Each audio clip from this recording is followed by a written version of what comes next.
Hello तो आज हम लोग करने वाले हैं क्लास 9th का फिजिक्स का चैप्टर 1 जिसका नाम है मोशन। तो स्टार्ट करते हैं चैप्टर बिना किसी देरी के।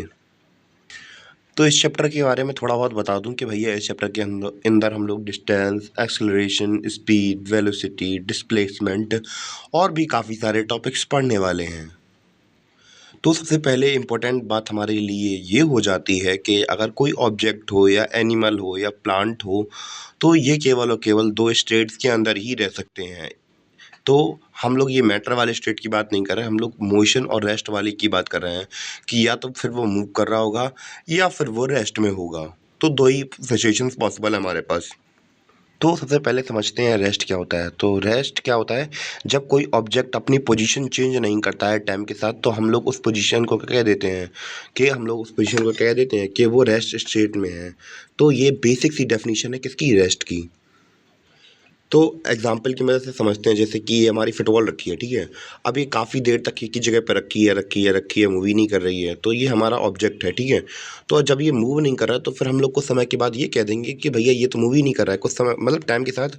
तो अब ये अपनी मूवमेंट दिखा नहीं रहा, तो हम लोग ये कह देंगे कि ये ऑब्जेक्ट इसमें है, रेस्ट में है। अब भैया समझते हैं मोशन के बारे में। मोशन क्या होता है, तो motion is a condition of any object when its position is changing with time. तो किसी भी हम लोग बात करें ऑब्जेक्ट की जो पोजीशन होती है समय के साथ चेंज हो रही होती है, जैसे कि यहाँ पे ये पहिया रखा हुआ है, तो कुछ समय के बाद ये पहिया आगे बढ़ जाएगा, तो कुछ समय के बाद तो फिर हम लोग कह सकते हैं कि ये चीज़ में क्या है, मोशन में है। तो ये दो में से एक ही स्टेट में हो सकती है, फिर रेस्ट में हो सकती है, फिर मोशन में हो सकती है।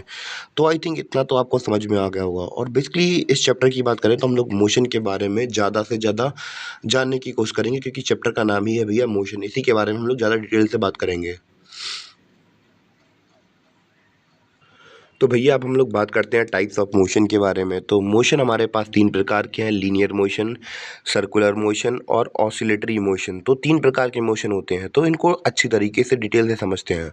तो लीनियर मोशन होता है सिंगल लाइन में, ठीक है। और सर्कुलेटरी मोशन तो भैया नाम से ही समझ में आ रहा है कि ये सर्कुलर पाथ के ऊपर होता है। और तीसरा होता है हमारा ऑसिलेटरी मोशन। तो ऑसिलेटरी मोशन होता है अपनी मेन पोजीशन से आगे या पीछे जाता रहता है, जैसे कि हमारा पेंडुलम। तो ये हमारे तीन टाइप्स के मोशन होते हैं, विद इन टाइम होते हैं ये मोशंस, ठीक है। और हाँ, एक चीज़ और बता दूं कि भैया इस चैप्टर में हम लोग लीनियर मोशन के बारे में देखेंगे इसमें, और ऑसिलेटरी और सर्कुलेटर की मोशन में अगली क्लासेस में देखते हैं, ठीक है। तो भैया अब बात करते हैं फिजिकल क्वांटिटीज़ के बारे में। तो क्या होती है फिजिकल क्वांटिटीज़, तो ये एक फिजिकल प्रॉपर्टी होती है कोई मटेरियल की जिसे हम लोग नाप सकते हैं। जैसे कि हम लोग किसी लेंथ को नाप सकते हैं, किसी भी चीज़ की लंबाई को नाप सकते हैं लेंथ में, और किसी भी टाइम को किसी भी समय को नाप सकते हैं हम लोग टाइम के हिसाब से। तो ये होती हैं फिजिकल क्वांटिटीज़। और फिजिकल क्वांटिटीज़ भी हमारे दो टाइप्स की होती हैं, एक होती है स्केलर और दूसरी होती है वेक्टर क्वांटिटी। तो अब समझते हैं स्केलर क्वांटिटी क्या होती है। स्केलर क्वांटिटी फिजिकल क्वांटिटी होती है जिसके पास केवल मैग्नीट्यूड होता है और डायरेक्शन नहीं होती है। तो पर्टिकुलर वैल्यू की बात करें तो अभी मैं आपको एग्जांपल दिखाता हूँ स्क्रीन पर। तो ये रहा एग्जाम्पल, जैसे यहाँ पे लिखा है 15 kg, तो ये क्या है, मैग्नीट्यूड है। 179 मीटर तो बिल्डिंग है ये। तो डिस्टेंस और स्पीड क्या एग्जाम्पल है हमारे स्केलर क्वांटिटी की। तो इतना आई थिंक समझ में आ गया होगा। अब बात करते हैं भैया वेक्टर क्वांटिटी के बारे में।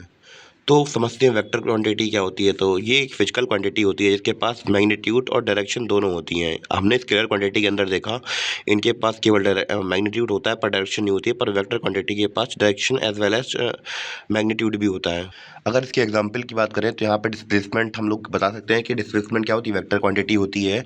तो जैसे यहाँ पे लिखा हुआ है 46 मीटर ईस्ट, तो यहाँ पे डायरेक्शन भी गिवन है और मैग्नीट्यूड भी गिवन है। तो दोनों चीज़ें दी जाती है हमें वेक्टर क्वांटिटी के अंदर।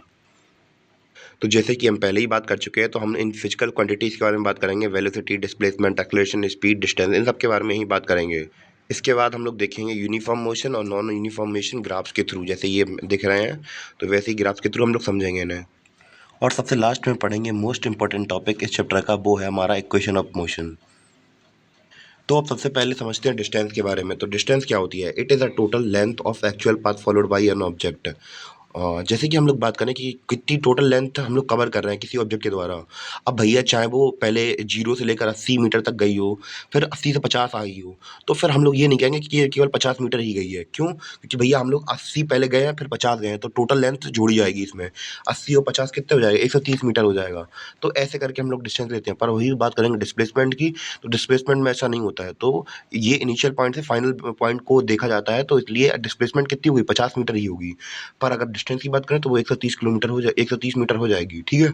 आई थिंक डिस्टेंस का समझ में आ गया होगा। ये एक इसकी एसआई यूनिट मीटर होती है और इस ये क्या है? एक स्केलर क्वांटिटी है और ये हमेशा पॉजिटिव होती है, कभी नेगेटिव नहीं हो सकती है। आई थिंक समझ में आ गया होगा आप डिस्टेंस के बारे में थोड़ा बहुत अब। सॉरी मैंने एक चीज़ बोल दी कि 80 मीटर गई थी पहले हमारी, फिर 50 मीटर गई थी। तो 80 से 50 में 30 ही मीटर तो कवर किया, तो 110 मीटर चलेगी हमारी ये कोई भी ऑब्जेक्ट हमारा, ठीक है? आई थिंक इतना क्लियर हो गया होगा आपको। अब भैया बात कर लेते हैं डिस्प्लेसमेंट के बारे में। तो डिस्प्लेसमेंट क्या है? Shortest distance between initial position and final position is called displacement. तो जैसे हमने डिस्टेंस की बात की थी, तो अगर हम लोग पहले जाएँ फिर वापस आएँ तो भैया उसमें वो टोटल जोड़ता था। पर अगर हम लोग जहाँ से आए हैं और अगर हम लोग वापस भी आ गए हैं, तो फिर जहाँ से हम लोग स्टार्ट किया था और जहाँ पे आके खड़े हैं, तो भैया वही हमारी शॉर्टेस्ट डिस्टेंस हो जाएगी, ठीक है? तो बस इतना ही मेजर किया जाएगा, बाकी कितना वो चक्कर काट के इससे कोई मतलब नहीं होने वाला है। जैसे आप लोग देख रहे हैं कि एक चक्कर लगा के गया, बहुत आगे तक गया बी के और बी तक पहुँच गया फिर चक्कर काटते हुए, तो हम लोग वो डिस्टेंस नहीं लेंगे। हम लोग केवल ए से लेके बी के पास में जब जो भी शॉर्टेस्ट डिस्टेंस होगी उसे ही डिस्प्लेसमेंट मान लेंगे। आई थिंक इतना क्लियर हो गया होगा डिस्प्लेसमेंट के बारे में भी। और भी थोड़े बहुत पॉइंट देख लेते हैं डिस्प्लेसमेंट के बारे में, जैसे कि इसकी एसआई यूनिट मीटर होती है और इसे हम लोग मीज़र कर सकते हैं सेंटीमीटर और किलोमीटर में। और ये क्या होती है? वेक्टर क्वांटिटी होती है। वेक्टर क्वांटिटी के बारे में हम लोग पहले ही बात कर चुके हैं। और जैसे कि हमने देखा था कि जो हमारी डिस्टेंस होती है वो केवल पॉजिटिव होती है, पर उस प्रकार हमारी जो डिस्प्लेसमेंट होती है वो कभी पॉजिटिव नहीं होती है। ये पॉजिटिव भी हो सकती है, नेगेटिव भी हो सकती है, जीरो भी हो सकती है। इसको समझते हैं कैसे नेगेटिव भी हो सकती है। जैसे हमारा इनिशियल पॉइंट बी है, ठीक है? बी से कोई बंदा सी की तरफ चला, तो भैया ये डायरेक्शन पॉजिटिव हो गई। और वही हम लोग बात करें कि सी से फिर वापस बी की तरफ आ गई, तो फिर ये क्या जीरो डिस्टेंस हो जाएगी। और फिर हम लोग बात करें बी से ए की तरफ हो गई, तो ये बिल्कुल उल्टा चलेगी। तो इस प्रकार हम लोग कह सकते हैं कि नेगेटिव हो गई हमारी डिस्प्लेसमेंट। तो इस प्रकार डिस्प्लेसमेंट हमारी होती है ख़त्म। अब भैया थोड़ा बहुत डिफरेंशिएशन भी देख लेते हैं इनके बीच में। तो डिफरेंशिएशन क्या है इनके बीच में? तो भैया हमारे जो डिस्टेंस और डिस्प्लेसमेंट का डिफरेंस है वो क्या है? तो भैया ये एक्चुअल पहली हमारी वही है कि भैया it is the actual path length travelled by an object, कि कितनी लेंथ कवर किया है टोटली, हम लोग टोटली गिनते हैं। पर डिस्प्लेसमेंट में ऐसा ऐसा नहीं होता है। तो भैया जो भी शॉर्टेस्ट डिस्टेंस होगी तो उसी को हम लोग डिस्प्लेसमेंट कह देंगे।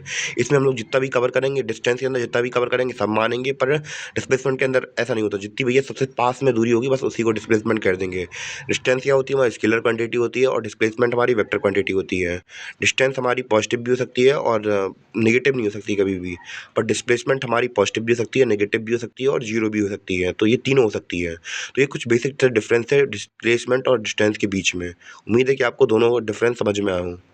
अब भैया समझते हैं स्पीड के बारे में। तो स्पीड क्या होती है? Distance travel by a body per unit time. एक पर यूनिट टाइम में कितनी बॉडी डिस्टेंस कवर कर रही है, तो वही हमारी स्पीड हो जाती है। और अगर इसके फॉर्मूले की बात की जाए तो भैया हम लोग फार्मूला की बात करें तो speed equal to distance upon time होता है। और जो डिस्टेंस होती है हम लोग मीज़र करते हैं मीटर में और टाइम को मीज़र करते हैं सेकेंड्स में। और इसकी एसआई यूनिट मीटर पर सेकंड होती है और स्केलर क्वांटिटी है ही। और ये हम लोग बात करें पॉजिटिव और जीरो हो सकती है, पर किस सिचुएशन में? रेस्ट की सिचुएशन पर ये कभी भी नेगेटिव नहीं हो सकती स्पीड हमारी। अब भैया वेलोसिटी को देखते हैं। वेलोसिटी क्या है? It is the distance travel by a body per unit time in a particular direction. तो ये डिस्टेंस ट्रेवल की जा रही है पर यूनिट टाइम के अंदर, एक पर्टिकुलर डायरेक्शन के अंदर, तो हम इसे वेलोसिटी कह देंगे। या फिर इसे कह सकते हैं कि ये डिस्प्लेसमेंट ट्रेवल हो रहा है पर यूनिट टाइम में। या फिर इसे कह सकते हैं it is the speed of it is the speed. ये क्या स्पीड है विद डायरेक्शन और कुछ नहीं है। अलग अलग डेफिनेशन दे सकते हैं इसके बारे में हम लोग। और भैया वेलोसिटी का फॉर्मूला होता है डिस्प्लेसमेंट अपॉन टाइम और इसकी यूनिट होती है मीटर पर सेकंड। और ये क्या है? वेक्टर क्वांटिटी है। ये पॉजिटिव नेगेटिव और जीरो दोनों हो सकती है, क्योंकि ये हम लोग पहली बात पढ़ चुके हैं वेक्टर क्वांटिटी है। अब हम लोग बात करते हैं एवरेज स्पीड और एवरेज वेलोसिटी के बारे में। पहले हम लोग बात करेंगे एवरेज स्पीड के बारे में।